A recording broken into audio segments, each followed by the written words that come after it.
Wrestling fans, and especially 12 gauge wrestling fans, welcome to a special edition of Strong Style.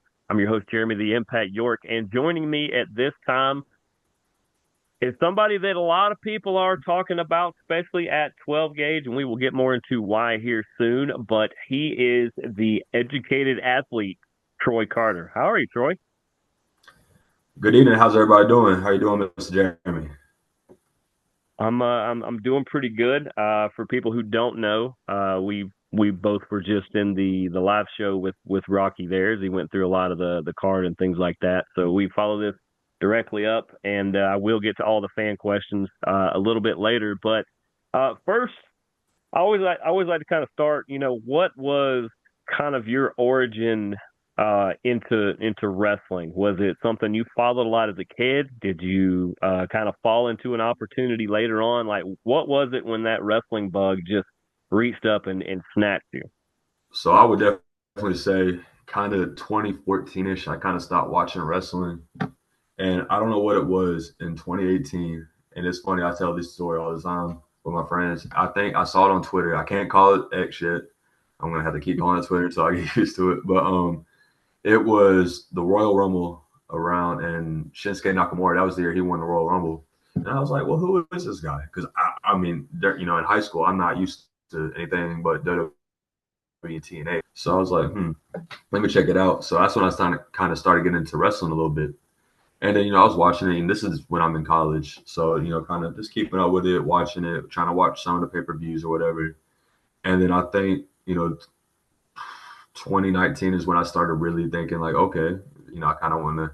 I'm getting a little bit of that itch. And I think it started really when I was watching New Japan. I was really getting inspired by watching some of those guys, and I was like, man, I really got to try and do this. So that's really kind of what got me into starting to train. Well, it was New Japan. That's something I try to keep up with as much as possible. It's a lot harder nowadays. They're not on channels I can find regularly. But who are some of your favorites from back then? Definitely Tetsuya Naito. I know he's not in New Japan right now, but that is my dream match right now. Like that, I have to have that match somehow, some way. We got to make that happen. That's my dream match for sure. Um, I'll watch some of the Super Juniors as well. Master Wato, he's very good. But a lot of the guys coming up now, like Yoda Suji, and that guy's tough. Mm. He's some, obviously Konosuke Takeshita's coming up. He just won the G1. He won the belt not that long ago, and they're doing a double title match coming up at the Wrestle Kingdom. So that's gonna be exciting to watch. A lot of tape study for sure.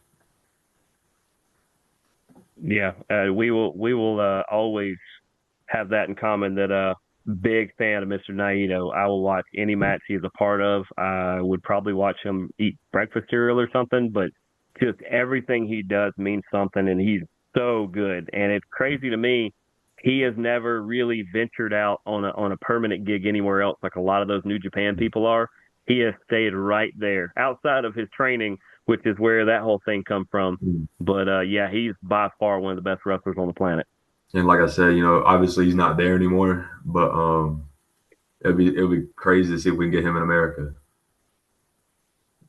We need to try to do that. I have no contacts in Japan. I know people that live there, but they are not near the dojo. We will try to get that to happen for sure. But yeah, it's that influx of all those guys. I mean, now we're seeing some of them come across to AEW and some of the others. But yeah, there's a whole world of wrestling outside of America, and I always encourage people to look into it.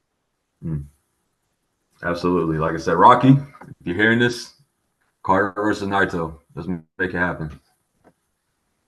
Yeah, I may try to drum up some people to sponsor a match if we need to get that to happen. Let's start passing the hat around.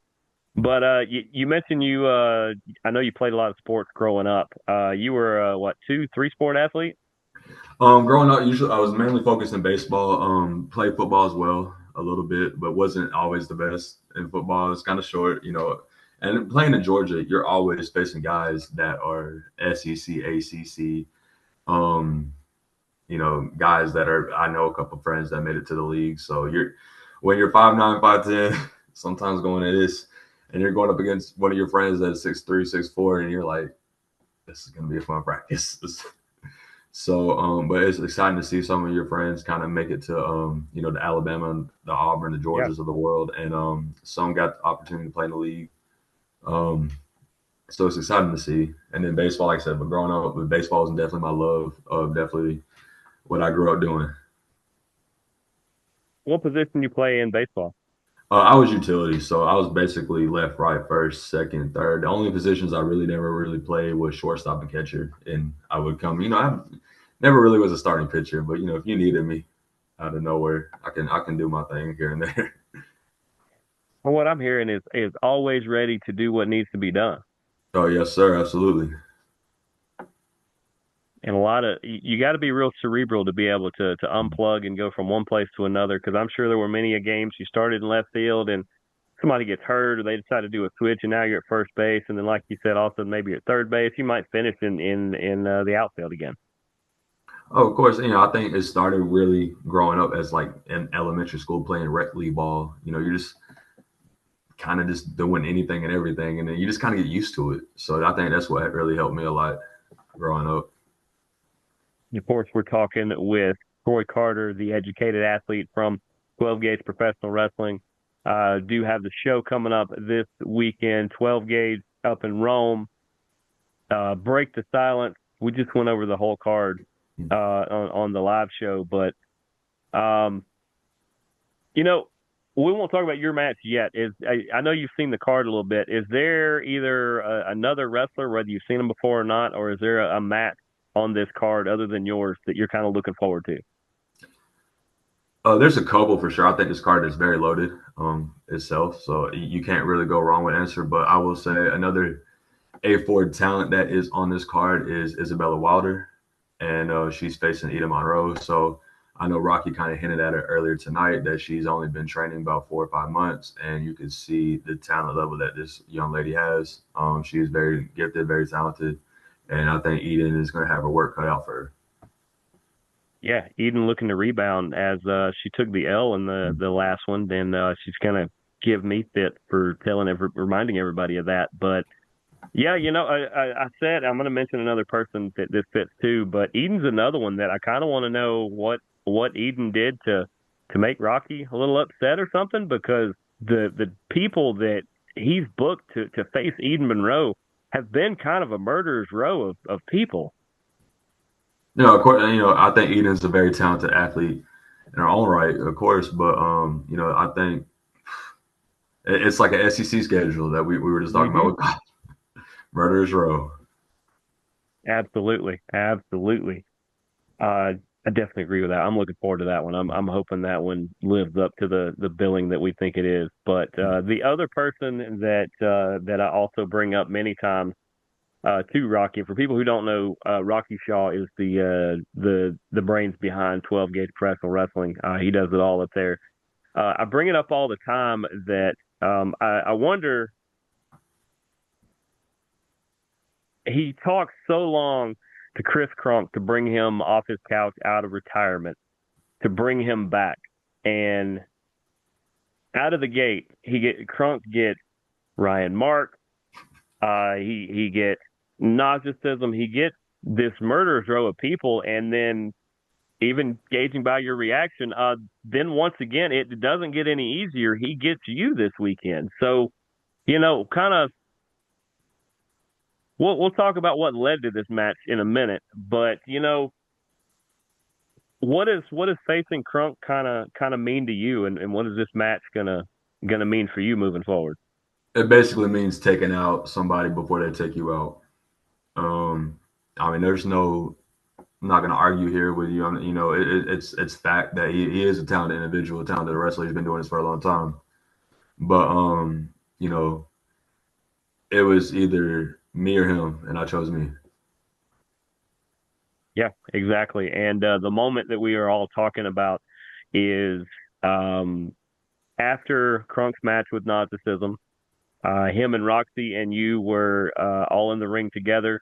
A lot of high fives and handshakes go around, and then you decide to try to put his coconuts through the uprights. I think you did a pretty good job of that. And then we saw the package pile driver, and I think you've seen it before too.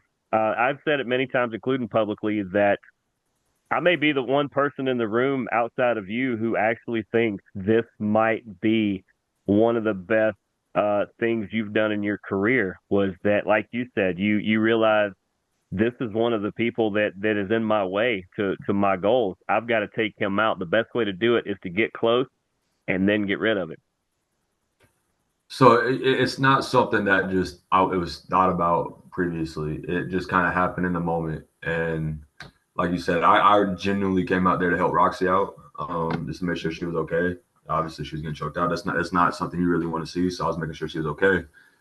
But I think the moment just presented itself, and I am, you know, like I said, you kind of mentioned it when Chris came in here. I've been here since day one.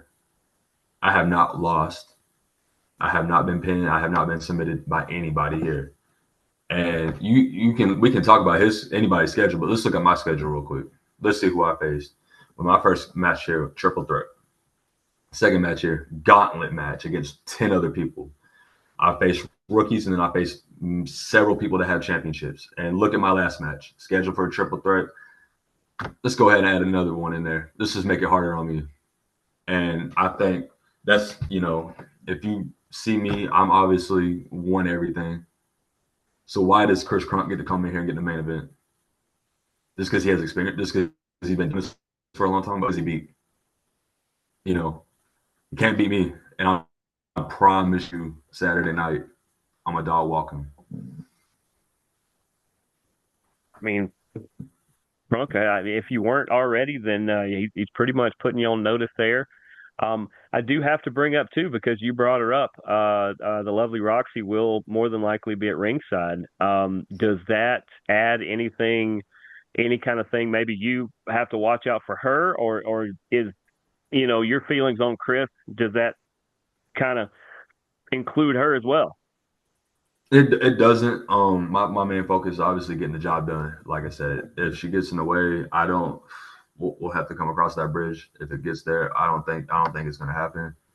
But like I said, I don't think Chris is always trying to do the right thing, and I think he'll even just tell her to go to the back if need to be. There you go. And we may circle back to it in a minute. But obviously, like you said, you need to take out Kronk before he takes you out, because both of you are kind of on the fringe there. You are the number one contender anyway because of that gauntlet win, something I continue to bring up to people that seem to have forgotten for some reason. I said, no, the number one contender is that guy in that, like you said, triple threat, that guy in that fatal four way, that guy right there. That's the number one contender. When you dropped Kronk that night, everybody was getting upset about it. And I said, well, he's the number one contender, and so he's making sure nobody's going to step in front of him. And if you don't mind, if I can go back to a previous comment that you made in a video most recently, it's several things, and it's just been brewing on my mind for a while now, and it comes to 4 layers real quick of why I did what I did. First of all, the fans. It's the fans that I will kill my body for all the time, and don't even give a damn when I wrestle. Don't even give a damn. But they'll be quick. They'll be quick to ask for autograph. They'll be quick to ask for a picture. So when whenever they see me in Japan, Mexico, the UK, TV, anywhere, they'll be like, I know that guy. I always used to go to shows, but don't give a damn. Second are the fans that do cheer me, and they piss me off the most. And let me tell you why. They see the unfairness getting played out in front of their eyes, but won't even speak up and be like, why is Troy always getting in triple threat? Why are you putting Troy against the wall every single time? They don't care. Because they think I can do it, and I can do it. I know I'm talented. I know I'm better than them, but it's still not right. Third. Rocky Shaw and 12 Gauge Management. That's who does all the bookings. That does, I'm your young guy. I'm always in there. I'm willing to do whatever. I'm obviously number one contender for a reason. It's still not right. It's still every time, even since I won the freaking gauntlet, it's triple threats. It's fatal four ways. It doesn't make sense. It doesn't. It's not logically clicking, and it's not fair. And fourth off is Chris Kronk. And like I said, I'm gonna go back to why does he get to main event every show? He hasn't even been here since day one. He came in later, and he gets gets all this hype, he gets all this exposure for what? Because he has a history. Okay, who is he? Oh, and it just logically, like, it really upsets me. Like it just drives a nerve in me where like I really am just sick of it. I'm sick of him cutting a promo every freaking time. I'm sick of him doing this, that, and the third. Thinking he runs stuff. Like it's not happening. I promise you, after Saturday, it's not going to slide no more. I'm done with it. And what better way than to shut him up? Hmm. But obviously, I know you're not a person who looks too far ahead. Yeah, you're very methodical in the way you do things. Um, I mean, and we could probably list. I mean, you listed out four there. I could probably easily list out eight, nine, probably 10 at least reasons and things that could fuel you here. But then, depending on what happens later that night, right now the champion is Walker 13, who has been on your radar since you've been number one contender. I know that we've had that conversation before.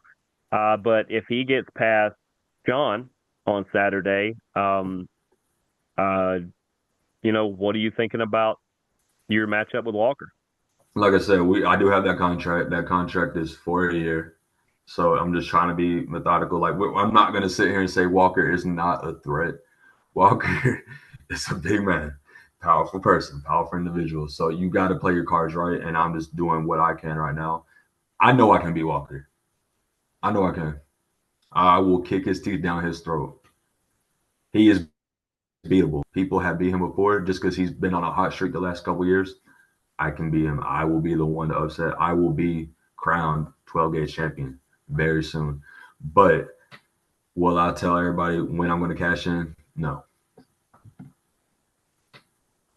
There's no reason to. I mean, that's what always bugs me the most is when people call their shot when they have that sort of deal in place. I was like, why in the world would you tell somebody when you're going to show up and what you're going to bring?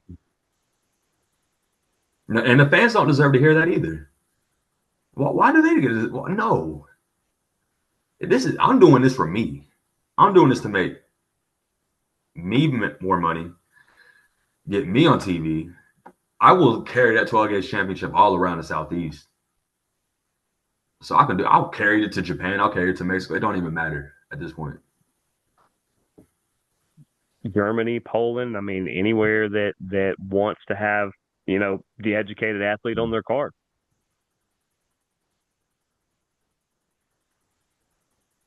But I guess if we circle back to it, you do have this matchup with Chris Kronk. Like you said, he does have a big pedigree. He does have a big history. He has faced a lot of big time people. I can argue you have done the same. You may not have the longevity he has yet, but I could argue that all those multi person matches are just as difficult as taking on somebody who they actually know, they have seen before, these guys on TV and things like that.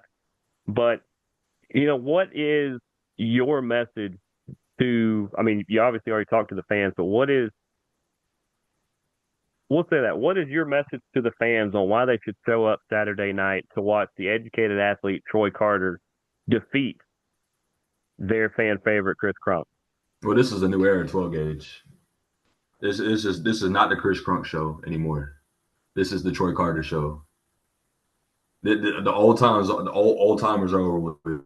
I know he's been doing this a long time. I know he has a history in Northwest Georgia. I don't give a damn. I am going to dog walk him. I'm going to beat his ass, and I'm going to shut him the hell up. So if you want to come out there, you already know what's going to happen. This is not a spoiler. This is just fact. And there you go, folks.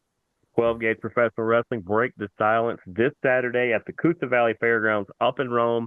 As I said, I will be there. Troy's going to be there. He'll be the one taking on Chris Kronk with Roxy at ringside. That, honestly, if the heavyweight title wasn't on the line, that should be the main event. But you definitely should show up. You got to see everything Troy brings to the table, but don't take it from me. And like he said, he doesn't want you to fake cheer. If you're not actually in his corner, don't do it. But show up. We'll see you guys all there at Saturday. And do you have any final messages before we get out of here, Troy? Come to the show, watch him beat somebody's ass. And there you go. And this has been a special edition of Strong Style. I'm Jeremy the Impact York for the educated athlete Troy Carter. We will see you guys at 12 gauge on Saturday. Deuces, gooses. Go watch wrestling.